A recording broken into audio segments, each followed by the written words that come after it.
Hello, I'm Danny, a service coordinator at the Regional Center here in Sunnytown, California. Whether it's your first time preparing for your individual program plan or updating your existing one, things can sometimes feel overwhelming. That's why today we'll give you a sense of what to expect and how to prepare. Let's go back to when Steven got ready for his IPP meeting with help from his friends and family. What you doing? We're pre-gaming, champ! Hi, sweetheart. We're going over your IPP for next week's meeting. It's all filled in. Who's Vinny? He's your new service coordinator. Sit down and we'll look at it together. I don't want a new service coordinator. Well, champ, you're an adult now, and when you move from JV to varsity, you've got to rise to the challenge. Okay. All right, Team Cavalry, let's look at the playbook. First, housing. That's an easy one. You'll keep living here at home with us, right? I was kind of hoping to, find a place of my own. Sweetheart, to get your own place, you have to pay rent. That's right. When you live on your own, nothing is free. You need to get a job. I want a job.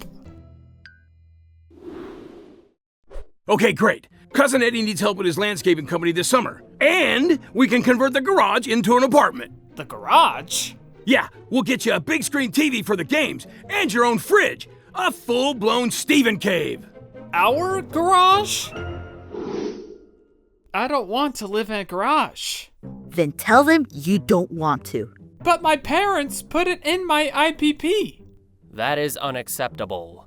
Steven, it's called an individual program plan for a reason. The IPP is your plan. You get to say what you want.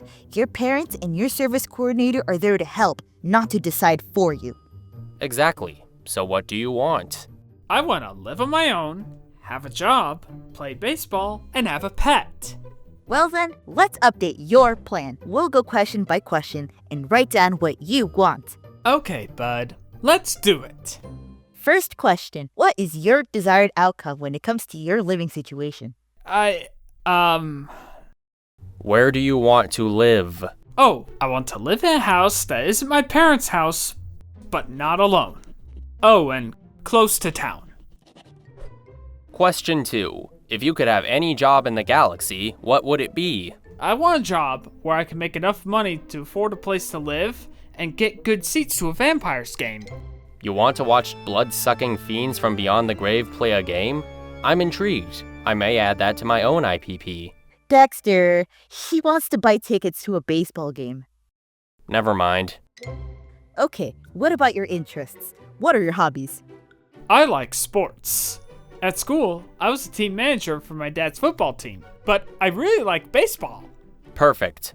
Follow-up question. Which one is baseball? The one with the bases? I see. You write that one down.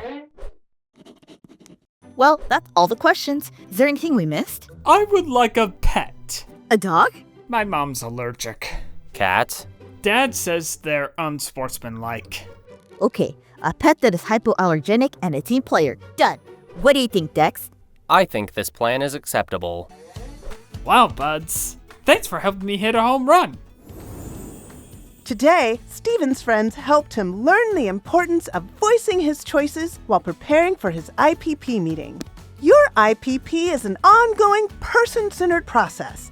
It values your input as well as the input from your circle of support. But the final plan needs to reflect your goals. Remember, your planning team strives to be person-centered in all they do. And that person in the center is you.